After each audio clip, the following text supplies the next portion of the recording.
This is a in the northeast side of Oklahoma City, and I want to show you a case study of what you can do with an older property like this. This was a brick home built in the 1930s, purchased for a fairly cheap price, and it was leased out for many years without making without making substantial improvements in the overall condition of the property. It wasn't improved enough in order to get to pass a housing inspection. So let me show you some photos of before before we made substantial improvements to the property to the point of where we could make it a Section 8 rental that people would actually like. So here's photos from the kitchen area and the living room. You can just sort of see what kind of property we have to deal with here. It's not exactly the nicest home in the city. And correspondingly, the rent was low. It was $675 a month. And you can see older tile style in the bathroom.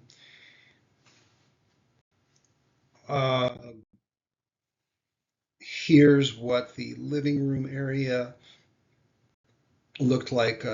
Actually, this is taken from two different time periods. We did get the carpet out of there, and we went back with hardwood floors at one point, and you'll see the wall-mounted heater there. It did not have central heat and air at the time,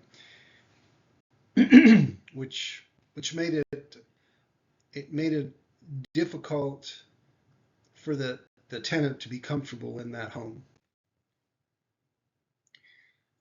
So here's a kind of a pro forma style profit and loss for the property on a monthly basis, and you can see that, given the monthly expenses of tax, insurance, maintenance, vacancy, and the property management fee, it really only left you a pretty skinny margin there of a net operating income of $255 per month. And when you consider that this is an older property, an estimate of $67 a month for maintenance is definitely undershooting it, because you're going to have some months in there where your maintenance costs are going to be much higher. Overall, this was a property that was negative cash flow. So then we went in and made substantial improvements to the property. You can see here's the kitchen. We put in granite countertops. We added more kitchen cabinets to the property. Added some better flooring. Made improvements to the bathrooms so that the bathroom was brighter and looked nicer. And if you look at the pro forma after we put it on Section 8, with now that it's on Section 8, it's getting a much higher rent, $12.50 per month.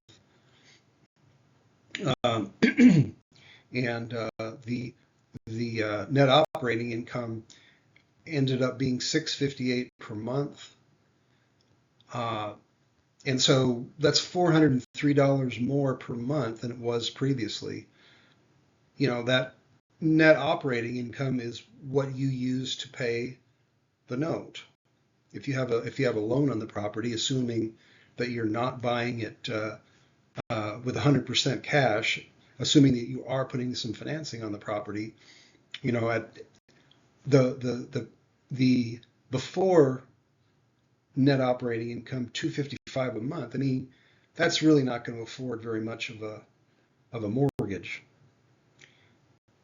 Obviously, 68 is is much better, um, and you can use that increase in which what was done was using that increase in the net operating income to afford the cost of the renovations to the property, which obviously improve the value of the asset, make it much nicer, much more valuable asset, and raise the raise the rent, attracting a better quality of tenant.